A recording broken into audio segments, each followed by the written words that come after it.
Talk to us about that today. To my right, Melissa DeRosa, Secretary to the Governor. To her right, Rick Cotton, who is the head of the Port Authority, who's been doing an extraordinary job overall, building LaGuardia Airport, the first new airport in the United States in 25 years, redoing John F. Kennedy Airport. And then if that wasn't enough, he had to deal with something called COVID, which obviously impacted the airports, and we are so lucky to have him, and I want to thank him very much for everything he's been doing. This morning, we're going to be joined by Mayor Bottoms, Mayor of Atlanta, and she's going to join us this morning. Good morning. How are you, Mayor? Good to be with you. I don't know if the audio is working, so I will buy some time. Mayor Bottoms, we've been watching you. We're your neighbors to the north, and we've been watching you and what you've been going through. And first, I hope you're feeling well, and I hope your family is feeling well. On top of everything, you have to be dealing with the COVID virus yourself. Then you have your hands more than full there. You have not only the COVID virus, but the other virus of racism and division, and what was going on with Mr. Brooks. But we just want to tell you on behalf of New Yorkers, after what we've gone through, that you are exactly right, Mayor, what you are saying and what you are advocating.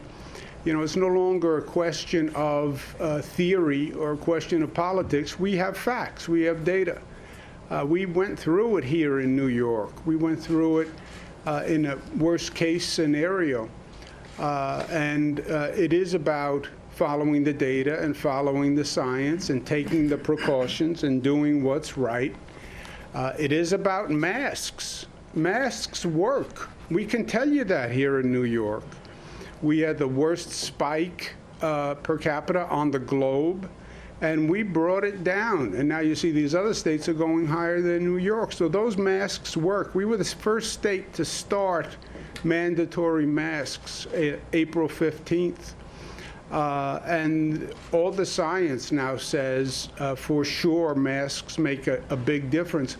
One of the models last week, the IHME model, it's the Gates-funded model that the White House uses, actually projected 40,000 more Americans will die if we don't have a national mask policy. So it's clear. But we just wanted to tell you that we feel for you. We are all one. We're one community. I applaud your leadership. You really get to see what an elected official is made of when the pressure is on. And you have more than risen to the occasion. You've been inspiring. They refer to you as a rising star, and they are all correct. And we are with you. Anything we can do for you or the city, we stand ready. We remember how good the people across this country were to us. When we were in the midst of it, I asked for volunteers from across the United States, nurses, doctors, to come help in our hospitals.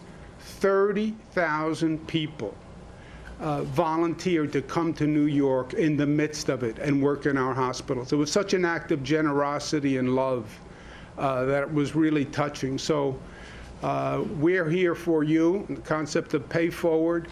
Whatever we can do on any level. We have people who've been through this and actually know, and we stand ready. But you're right, keep going, stay strong. The facts will bear out. It's about saving lives, and you're doing exactly the right thing. And the numbers are going to show that. So thank you for taking some time to be with us today. Mayor?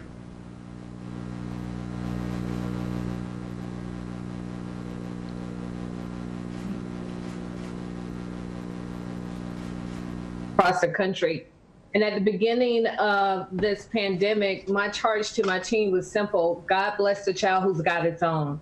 And I had no idea that we would have to go it alone in so many ways. I thought that it was more geared towards the lack of leadership we had at the federal level, but it has proven to be equally challenging at the statewide level. And my family is an example of what's happening across this country. We had an asymptomatic child in our home for 8 days before we knew that that child was asymptomatic. And by that time, my husband and I had contracted COVID unnecessarily, I would imagine, because we would have taken precautions to protect ourselves. Thankfully, by the grace of God, we don't have underlying health conditions and we are all on the mend. My husband is feeling a lot better, but for so many people across this country, that is not their story and their outcome is so very different. So in Atlanta, when we saw that we were in a very different place than the governor's leadership was taking us, we convened an advisory committee in our city comprised of health experts, small business owners, Fortune 500 representatives, colleges and universities, just really a representation of our community. And they made some very clear recommendations on where we needed to go with reopening, a phased approach. We had made it into the second phase, but given where we are, our ICU bed capacity is maxed out in some hospitals by the day. We're getting closer to maxing out in others. Our numbers are ticking up. I look at the numbers daily. I am seeing numbers that I have not seen since April. As of yesterday afternoon, we were up almost 23% over a week's period of time. We're headed in the wrong direction. So as a city, we've recommended that we go back to phase one, which is essentially a stay-at-home order. Also, we've instituted a mask mandate. The benefit of that is one, us taking a very clear position as a city that we recognize that wearing masks help save lives, but also even in the world's busiest airport, Hartsfield-Jackson Atlanta International Airport, one of our largest job centers, we can also mandate masks there as well. And it's very simple. Unless we have a coordinated approach across this country, we are going to continue to unnecessarily watch people die. And what makes it even more frustrating and even more disappointing, we didn't have to look to Italy. We could look to New York, and you told us very clearly that if we didn't do things differently in our cities and states, we would find ourselves in the same situation that New York was facing. And unfortunately, you were correct, because throughout the South especially, we are getting there in rapid order. And so I thank you for your leadership. I know that as a city, in the same way New York was able to get to the other side, I know that we will get to the other side, but it is going to take us taking responsibility for ourselves and taking actions that look at data and science and not just our opinions. Well, thank you very much, Mayor. And you're right. The unfortunate and really frustrating point here is why did other states have to go through this? I mean, we knew what we were dealing with. New York went down the path before. We lived exactly this. Just learn from what New York did. Learn from the numbers, learn from the data. And we knew that if you reopen recklessly, the virus was going to take off again. If you're not doing precautions, the virus was going to take off. Now, New York's problem is we have the infection coming from other states back to New York. We're worried about our infection rate going up because of people coming from other states where the infection rate is higher. We have a cluster of cases in an upstate county called Rensselaer. People came up from Georgia. They had the virus, and they infected people in New York, and then it took off. So you're on exactly the right track. Anything we can do to help? We're at a stable period now. We have the virus way down low. We went from the worst infection rate in the country to the best infection rate, the lowest. So we have a little breathing space here. Anything we can do for you that you need? Any help on the testing, setting up the testing and the tracing. That is so important. And we've been through that. So you have an open offer, whatever you need, but we're also 100% behind you, and we wish you Godspeed in your health recovering, and we hope that Atlanta, under your guidance, comes back quickly, and anything we can do, we stand ready. Thank you, Governor. And that's exactly what we need assistance with. Testing that gets people's results very quickly, and also the contact tracing, because we know that's extremely important for us to help slow the spread. So I appreciate your offer to help, and we certainly would be appreciative of that assistance. Well, we can do that. We have, I'll arrange it with your team, but we'll put together people who've done the testing for us and the contact tracing. We actually worked with Mike Bloomberg, former mayor of New York City. And because nobody knew what a contact tracing program was. And we worked with the former mayor who stepped up and brought Johns Hopkins to the table, and we came up with a training program and a whole software program. So I'll send a team down to Atlanta, and they can work with your people, and whatever we know and whatever we can share, we will do. In the meantime, send my regards to the former mayor there who I worked with. Send my regards to all the people at Centennial Park. When I was HUD secretary, I did a lot of work in Atlanta, a lot of good work. I have a lot of fond memories. So send my regards to everyone. I'll get that team together, and they'll come down to Atlanta as soon as it works for you. Thank you for being with us, Mayor. Thank you so much, Governor. I appreciate it. Thank you. My pleasure. Thanks. Okay. Godspeed to the mayor. Where are we? Today is day 135. Let's talk about some facts first. Where are we? 792 hospitalizations today. That is very good news, lowest since March 18th.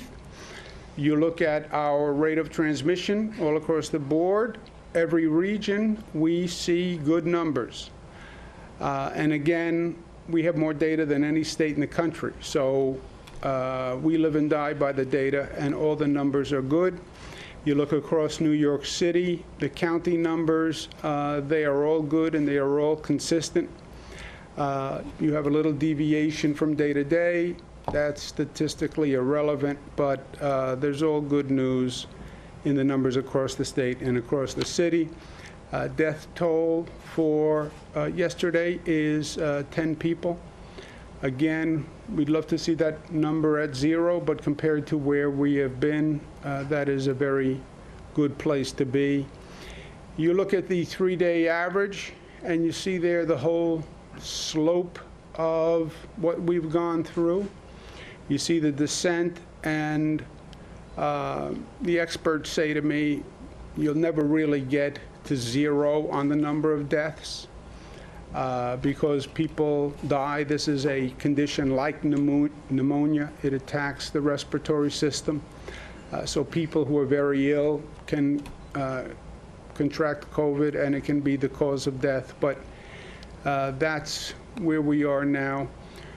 We did 51,000 tests yesterday, and it was just over 1%. So it is all good news on where we are as a state. And the numbers show that what we have done in terms of our reopening strategy and our plan has worked. We have been reopening for weeks now. Over 1 month we started reopening. And we expected, after the reopening, we expected the numbers to tick up. They haven't ticked up. They've actually gone down. So the reopening strategy has worked. New York State SMART has worked, and it shows that this nation can defeat COVID. There was no reason to have these states on the increase. New York inherited a spike. Remember where we started. We were handed this high infection rate because nobody knew the virus had come from Europe. So we started with a high spike. We had to get that spike down. The other states didn't start with a spike. They just had to stop it from increasing. And with all we did in New York and all we knew, they were just blind to the reality. And again, I want to congratulate New Yorkers who really stepped up to the plate, and they did what they had to do, and it was hard. Social distancing, closed businesses, closed schools, stay at home. It was hard, but they did it. We now get to the question of reopening schools. There is a state formula that will determine if it is safe to reopen schools, okay? So open schools or not, there's a state formula that determines it. There are then state guidelines as to how that school reopens, right? State formula determines if it reopens. If it reopens, the second question is how, and that will be done by state guidelines. But the question of school opening is like the question of reopening the economy. Reopening the schools, reopening the economy. It's the same conversation. And by the way, it's the exact same conversation with the President of the United States. We talked about reopening the economy, and he said, just reopen the economy. There's no reason for any of this stuff, phases, data, masks, it's all baloney, just reopen. Yeah, we saw how well that worked. Go ask Florida and Texas and Arizona how well that worked. On schools, what does he say? Reopen the schools. Just open them up. Don't worry. Yeah. He was wrong on the economic reopening. He's wrong on the schools reopening. Everybody wants to reopen the schools. I want to reopen the schools. Everybody wants to reopen the schools. It's not do we reopen or not. You reopen if it is safe to reopen. How do you know if it's safe? You look at the data. You don't hold your finger up and feel the wind. You don't have an inspiration. You don't have a dream. You don't have an emotion. Look at the data. We test more. We have more data than any state. Look at the data. If you have the virus under control, reopen. If you don't have the virus under control, then you can't reopen, right? We're not going to use our children as a litmus test, and we're not going to put our children in a place where their health is endangered. It's that simple. Common sense and intelligence can still determine what we do, even in this crazy environment. We're not going to use our children as guinea pigs. I say to the experts, it's very simple. If I'm making the determination as to whether or not I would send my daughter to school. If it's safe, I'll send her. If it's not safe, I'm not going to send her. And you can determine that by science. So the formula is this. Schools will reopen if that region is in phase 4 and the daily infection rate remains 5% or lower over a 14-day average. Okay? You're in phase 4 and you're under 5% infection rate. That means the virus is under control. That means it's safe to reopen. And then the schools can proceed to reopening in that region. Exactly how, you look at the state guidelines. This determination will be made the first week in August. Second question is, what happens if between the first week in August and the day school opens, the virus spikes? I don't want to be in a position where we made a determination August 7th, and then the virus spikes, but we already said the schools are going to reopen. So the safety valve, there's a floor. Schools will close if the regional infection rate is above 9% on a 7-day average. Okay? So you get a green light reopen in a region if you're in phase 4 and the infection rate is 5% or lower. If the infection rate goes over 9% on a 7-day average, that means the virus is moving rapidly and it is not intelligent to open. That's the green light and that's the red light, and it's the way we've done the economic reopening. It's purely on the numbers. Purely on the numbers. It's on the science.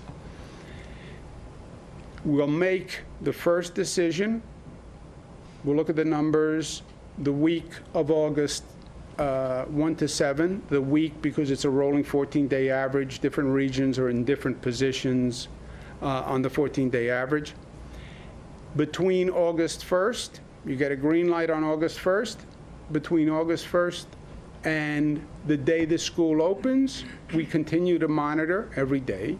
And if the infection rate goes over 9, then we hit an emergency stop button. Okay? It's very simple. It's clear. Once you get a green light to reopen, then how you reopen, you follow the guidelines. And we leave it to the 700 school districts across the state to come up with the specific plan pursuant to those guidelines.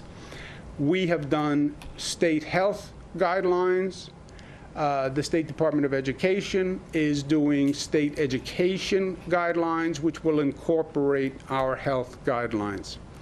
We had a great Reimagine Education Advisory Council that did a lot of work to come up with the guidelines. Jim Malatras ran it for me. I want to thank them all very much for the good work they did. They're education officials from all across the state. They came up with guidelines that will say the districts have to have flexible plans, there have to be safeguards, they're prioritizing safety, maximizing available space, focusing on arts, career, technical education. They have to be innovative. How do you use remote learning? How do you use innovative models, best practices? And all the guidelines will be up today. We want masks and PPE whenever students or staff cannot maintain social distancing. Masks work. They work for children, they work for teachers, they work for everyone. We have social distancing, 6 feet separations. We have cohort structures in the guidelines. Guidelines on transportation, food service, aftercare, extracurricular activities. Every child and person entering will be screened. Tracing has to work in the schools, cleaning and closure procedures. That's all in the guidelines. And again, we've done the health guidelines, State Department of Education, which I do not run. It's a separate agency. They'll do the education guidelines incorporating ours. Well, then what's the bad news? All our numbers are good. All our numbers are good. Bad news is we have to keep them that way. And there are challenges. There are 2 threats. First is lack of compliance by New Yorkers. We get arrogant, we get cocky, weather's warm, the numbers are good. I heard the governor, he said everything was good, there's nothing to worry about. I never said there's nothing to worry about. I never said that. I said the numbers are good. I worry every day. Well, you just worry a lot. No, I'm not really a worrier by nature. The circumstances cause me to worry. We have to remain compliant, and the local governments have to do their job and enforce compliance. Well, it's hard with younger people. I understand. Well, some people don't like to wear a mask. I understand. Well, socially distancing is difficult. I understand. We have to do it. If you don't do it, the virus will increase. Period. Period. I mean, this is not my opinion. I'm not guessing. We know it as a scientific fact. That's the first threat. Second is the virus comes to New York. And this is a very real threat. And it is deja vu all over again. The first federal debacle was losing track of the virus that was supposed to be in China and not knowing it left China and it went to Europe, and then it came here from Europe. And the federal government has now admitted this.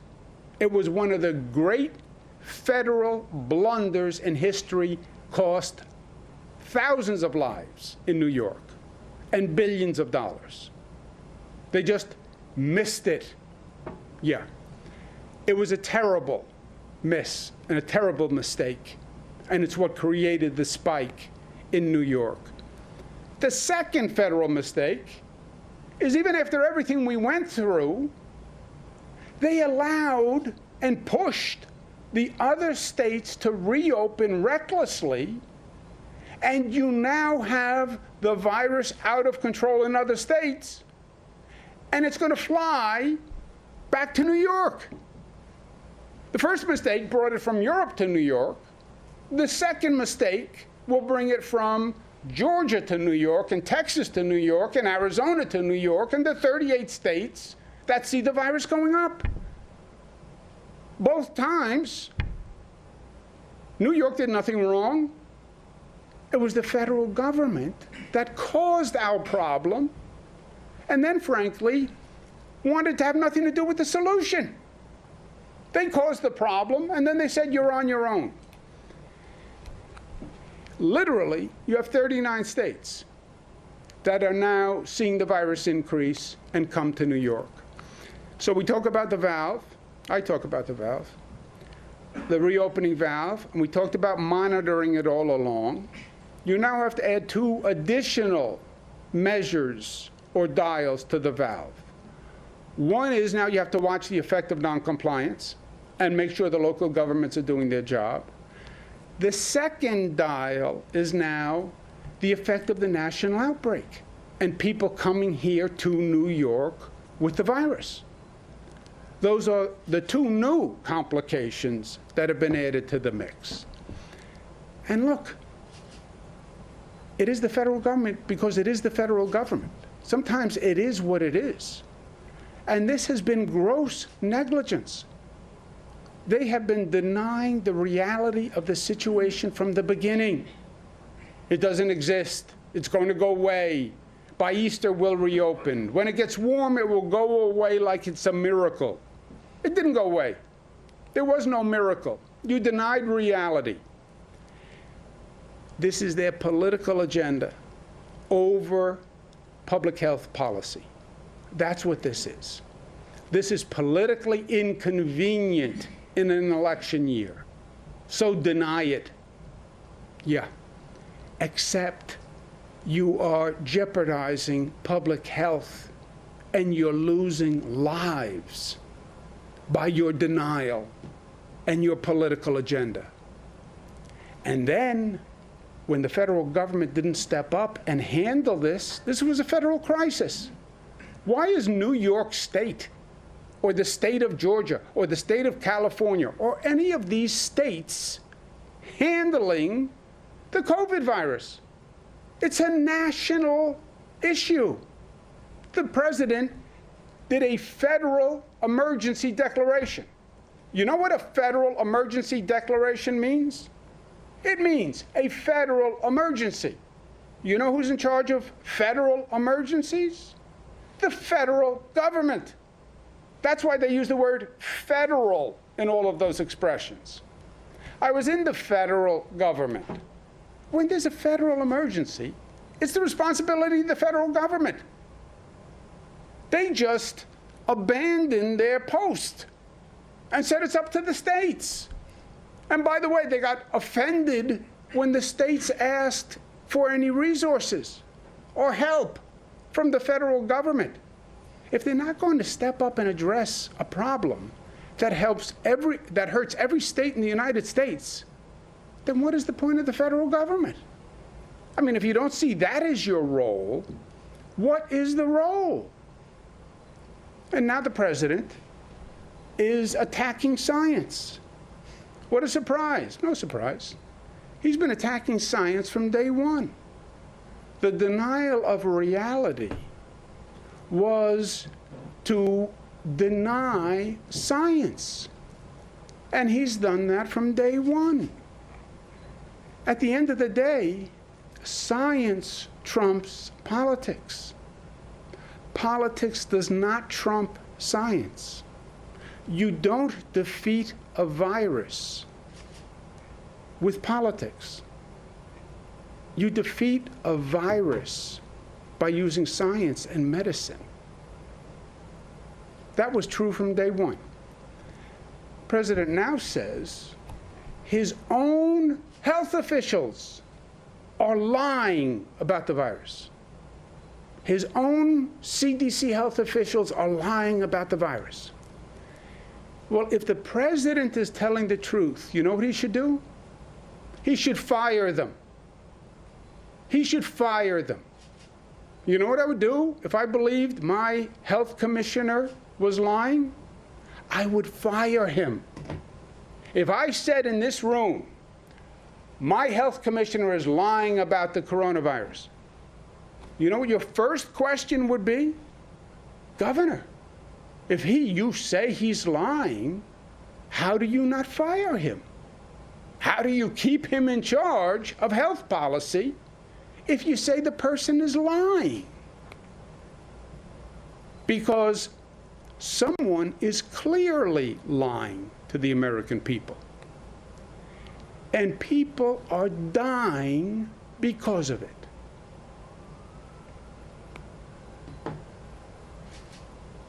Trump's COVID scandal makes what Nixon did at Watergate look innocent. Nobody died in the Watergate scandal.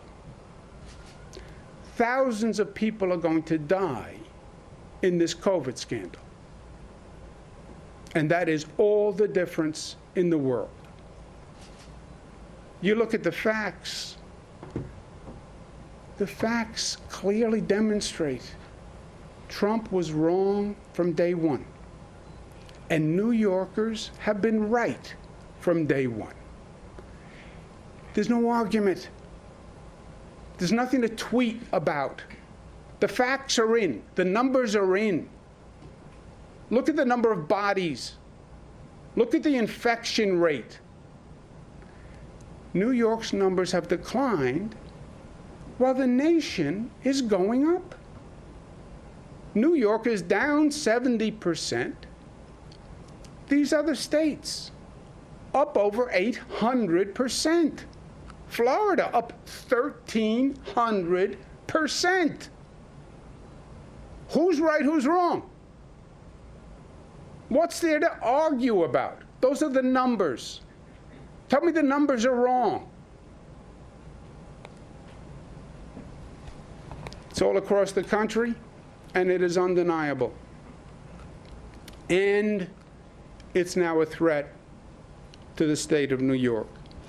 We have done a quarantine for the highest risk infection states. We know there have been instances of noncompliance. Noncompliance can lead to outbreaks. We're seeing it in Rensselaer County now, where people came up from Georgia. We're going to have the Department of Health issue an emergency health order today that will mandate that out-of-state travelers from the states that are quarantined must provide a location form before they leave the airport. The airlines will hand it out on the plane. It will also be available on the web. You can fill it out electronically, or you have to fill out the piece of paper on the airplane. You must give officials at the airport your form as to where you came from and where you're going before you leave the airport. It will be enforced in every airport in the state of New York. Downstate, the Port Authority will enforce it. If you leave the airport without providing the information, you will receive a summons immediately with a $2,000 fine. If you leave the airport without filling out the information, not only can you have a $2,000 fine, you can then be brought to a hearing and ordered to complete mandatory quarantine. Okay? None of this is pleasant, but we've gone through this before.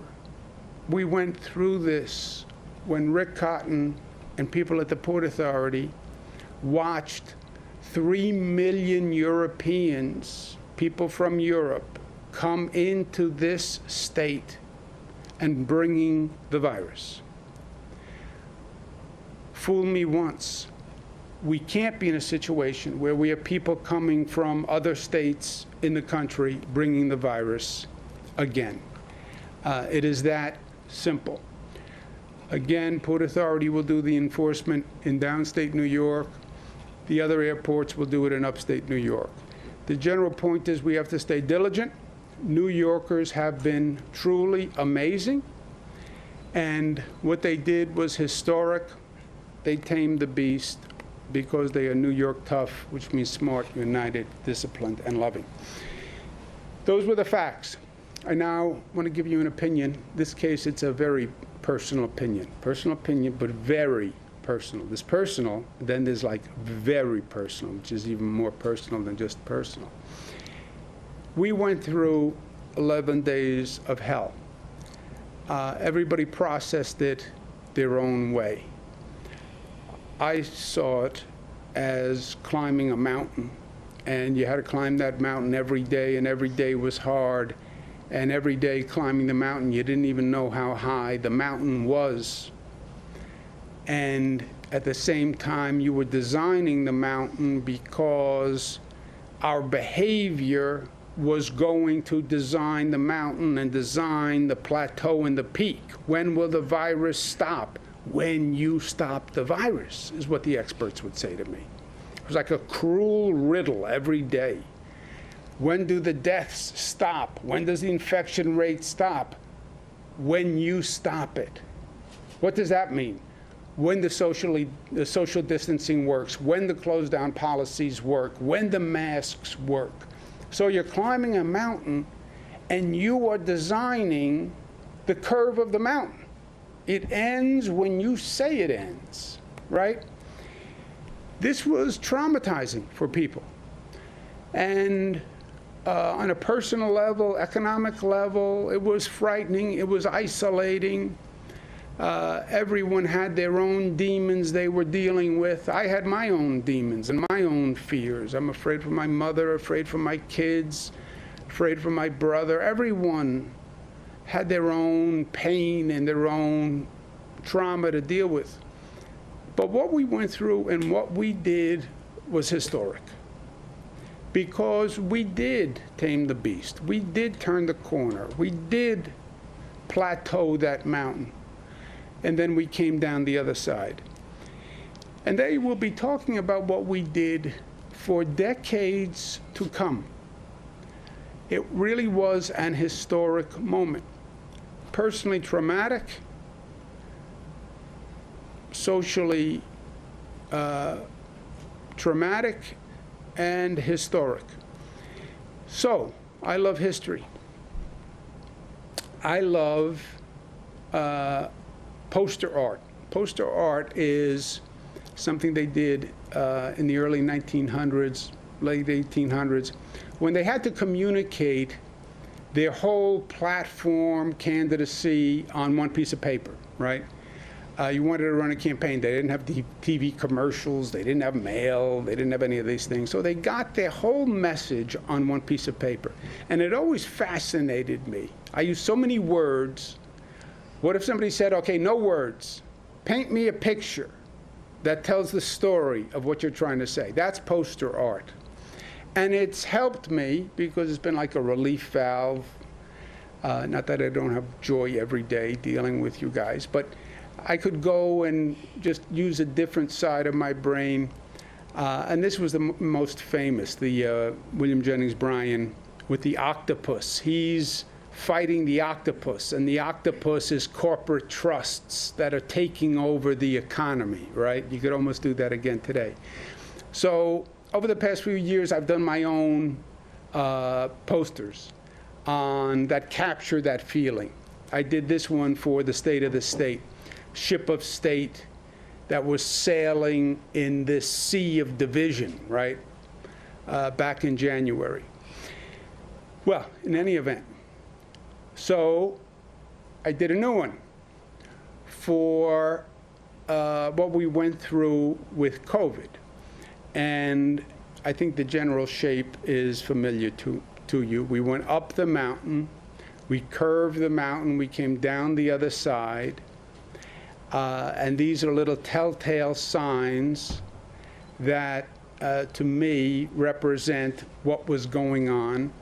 That big arrow that goes right up through it, that was the economic models, right? We needed 120,000 beds, we needed 140,000 beds, and those models shot straight up. We had to bend the curve despite those models. We needed 30,000 ventilators, that model said. We almost get to the top of the mountain, economy falls. Get it? Economy falls like Niagara Falls, but then the economy drops, the economy falls. And the economy comes running down. Timeline on the bottom from day 1 to day 111. It's roughly scaled. And then little visuals of what was going on. Starts on day 1. Little octopuses, the tell, back to the William Jennings Bryan poster. Zach got that right away. First comes on a cruise ship, the COVID virus, right? We start the daily briefings. It's Jim Malatras and Stephanie Benton. Hand sanitizer. We have the winds of fear are blowing. Everybody's afraid. We have the plane bringing 3 million people from Europe, and that's how COVID came, through the clouds of the federal government, CDC, et cetera. Testing, hospital surge, Javits Center. We're pulling down the curve together, right? 111 days of hell, the New Rochelle hotspot, first hotspot cluster. Testing, tracing, nasal swab, cute little button nose. I'm driving once again. One of the few benefits of this. I get to drive myself now. Subway disinfection. We've turned the corner, mask up, social distancing. The sun is on the other side of the mountain. We just had to make it to the other side of the mountain. There's the man in the moon. It's just the flu. Phase 1, we're now coming down the other side. Boyfriend Cliff is there. Tell the people the truth, they will do the right thing. They made the boyfriend look like Zach Fink. I'm not sure why. Who's pulling down the curve? New Yorkers, healthcare workers, the essential workers, out-of-state volunteers. 30,000 people from out of state volunteer to come help us. I have my 3 daughters there. That's Captain. They have him a little paunchy. He's on a diet. He's not that bad, but he's on his way. Stock market reopens. We come down the other side. There's the briefing table. Out of state ban. Follow the facts. It's Arizona, Texas, Florida going up. Last little sign, caution ahead, caution ahead. We climb the mountain, we're down the mountain. Be cautious, what we're talking about today. Do compliance, watch people from other states. And we're still in the sea of division, which I talked about in January. Even worse, George Floyd murder, racial tension, protests, even worse than it was. So, New York tough, smart, united, disciplined, loving, in case you haven't heard that before, because love wins at the end of the day. Love is the rainbow. Timeline on the bottom. We forged community, and community wins. And you were part of it. And I'm going to give you a poster, because you were a part of it. Andrew. Governor, I have 2 questions. First, I thought you had indicated at the end of last week that you yourself might travel to some of the other states to provide some assistance. If you went to one of these states, would you self-quarantine? No, essential workers don't have to self-quarantine when they come back. I'm an essential worker. Second question has to do with your threshold. I think I'm an essential worker. Some people would say I'm not that essential, but For your threshold for schools, you talked about the percentage testing positive with the floor being 5% and the ceiling being 9%. Given that New York is somewhere around 1% right now, if you're below it, but up to somewhere around 4% at the time you're making the decision, and maybe Jim wants to weigh in on this, might that be an alarm bell right there? yeah, well, look, yes, you can follow the number. That's what's nice about this. There's no politics, there's no personal opinion, there's no vagary. Look at the number. You're at 1%. Okay, as long as you don't go over 5, you have a green light. If you see 2, 3, if it's a consistent basis, then yeah, start to worry. Because if the number's going up, the number goes up. And if the number goes over 5, you hit the red emergency button. So if you see 2, 3, 4, yeah, you're probably headed for 5, unless you do something very dramatic very quickly. Governor, I wonder if you could respond to AOC's comments, I believe it was yesterday, regarding an uptick in violence in the city. She said it's probably the result of people not having their rent canceled, people needing to steal the bread. I think experts would say that that's really not the case in these shootings. I'm wondering, number one, your reaction to that. And is that the kind of comment that ends up filling the void when there's a lack of explanation from city officials, including the mayor? Well, look, an incorrect, I don't know what she said, so I have no comment on what she said, but people have theories. An incorrect theory doesn't wind up being correct because there's a void. And I think we have been talking about what's going on. I don't think there is one answer, but I think you raised a good point last week. I think there are a number of contributing factors. And you put all those factors together, and that's what you're seeing going on. There's no one factor, and that's why it's a little more complicated. You know, in politics, they want to be able to say it's just this. It's not just this. There are a number of factors. But I don't think, you have violent crime, which is murder, et cetera, more than robbery, I think the violent crimes have been more drug-related, et cetera, on the facts. Yeah. On the rent issue specifically, though, as I'm sure you all remember, the governor did an executive order back in March that said there couldn't be any evictions on commercial or residential rent through June. We then extended that for anyone who was COVID hardship related through the end of August. In the interim, the legislature passed legislation that said that you can't be up for any rent evictions during this crisis, which is a bill that we signed, I think, a week and a half ago. And so I'm not sure how it could square that it's people that are concerned, like not able to pay the rent, when right now there are no evictions on the table legally. So. Yeah, it is factually impossible that somebody committed a crime so they could pay their rent. If you can't pay your rent, you cannot be evicted right now. And if I could just ask about the nursing home report, I want to get your response to criticism that it wasn't independent. Maybe Jim can weigh in on this also. Specifically, one of the issues they raised was that it did not include deaths in hospitals from people who were nursing home residents.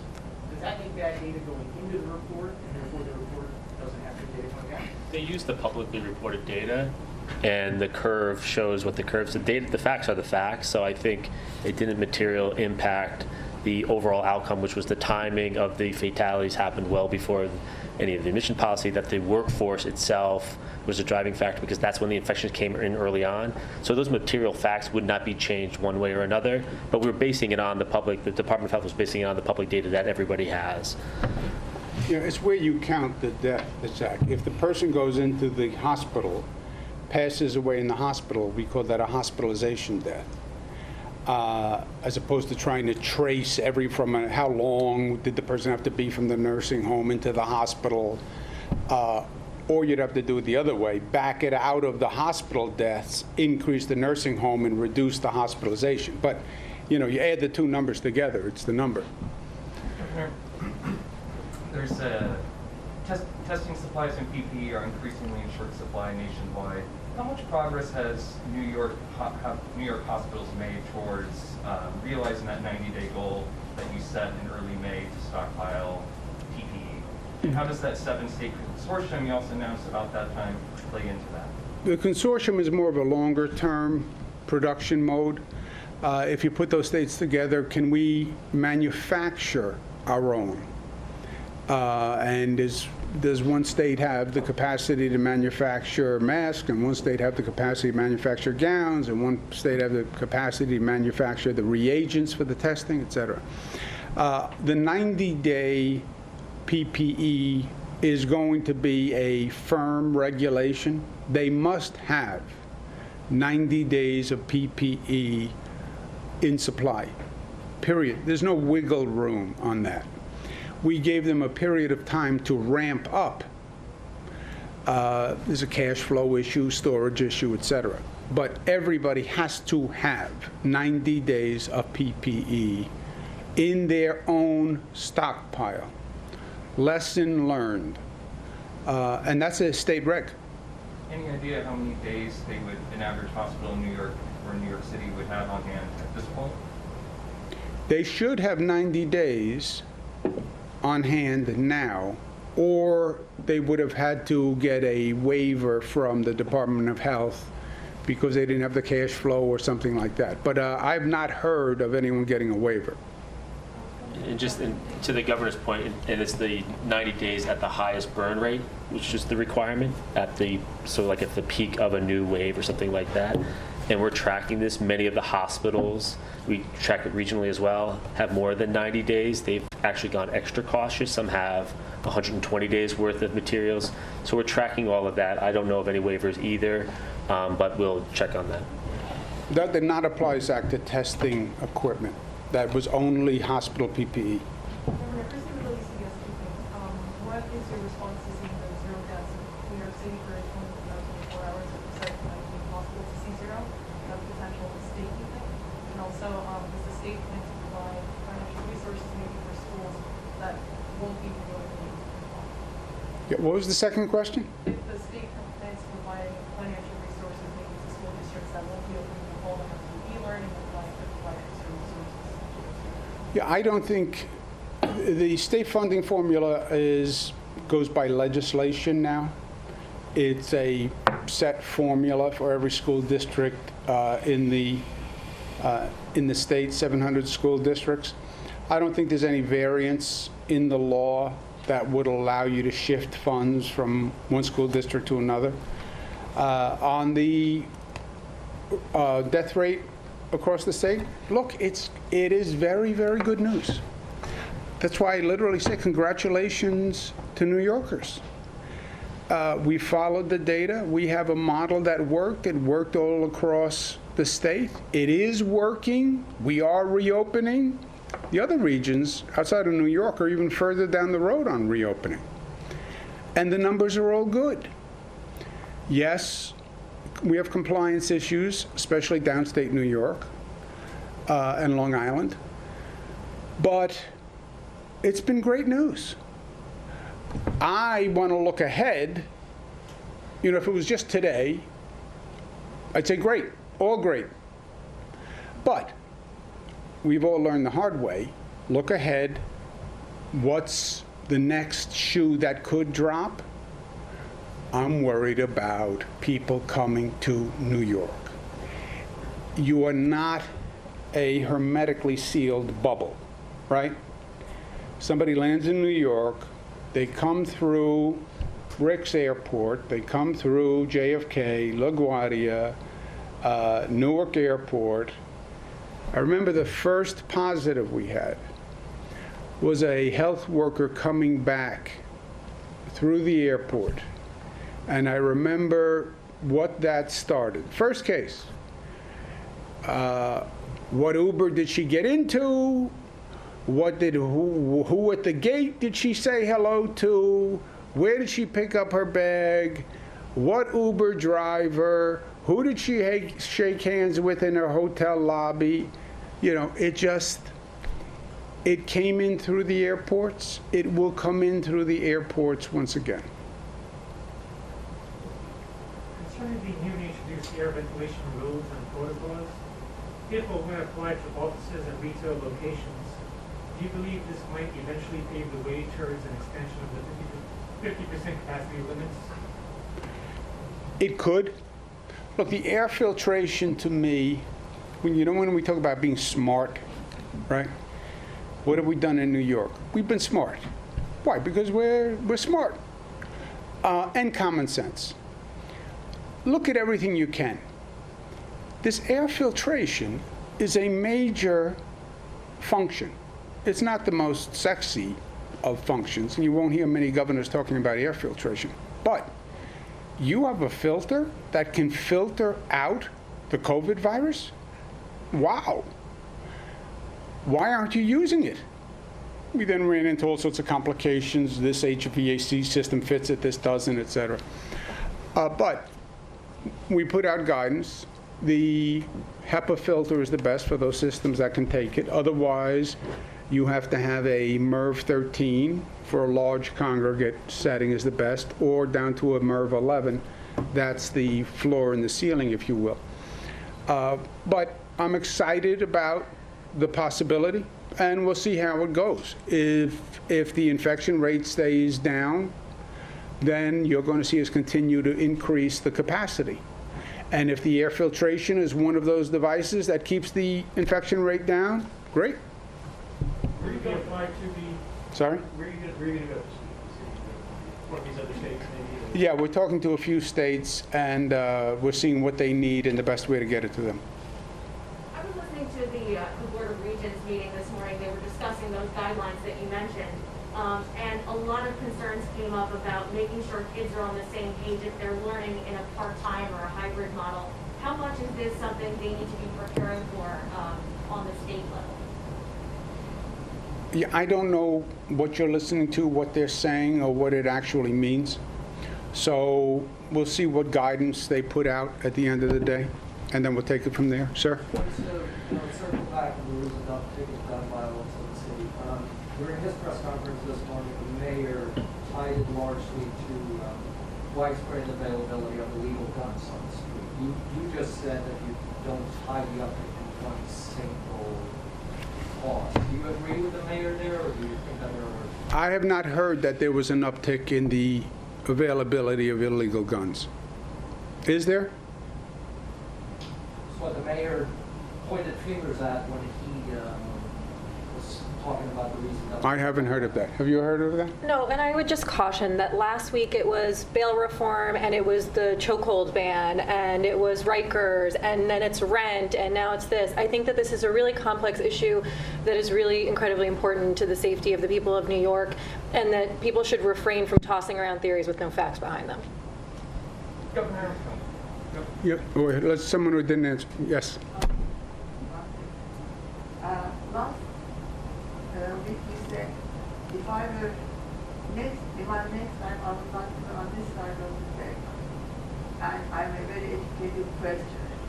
If you were here, two parts of the question, what would you ask under Governor Cuomo, and what would you ask Andrew Cuomo? Oh boy. I would ask Governor Cuomo, did you really design that poster, or did somebody else design that poster? Was that really you, or did somebody else do that? And your answer would be? I would say, if the answering is me, I would say yes, I designed it. I resent that question. I don't like the implication of it. I think it was personally derogatory and hostile. So yes, I said I designed it because I designed it. What would I ask Andrew Cuomo, separating him from Governor Cuomo? I would ask Andrew Cuomo, how are you doing through all of this? And when you look back, what do you think? On a personal level. I would say that's a personal question, and I think it's inappropriate to ask me at this venue, and I'd get a little defensive. And then I would say, I think at the end of the day, we will actually be stronger as a society for what we went through. I think my family is stronger as a family for what we went through. I would say it was the hardest thing I've ever done in my life. I think it was the hardest thing a lot of New Yorkers did. But I think I am stronger for it. I think my family is stronger for it. I think we're stronger for it as a society. On the theory that that which doesn't kill you makes you stronger.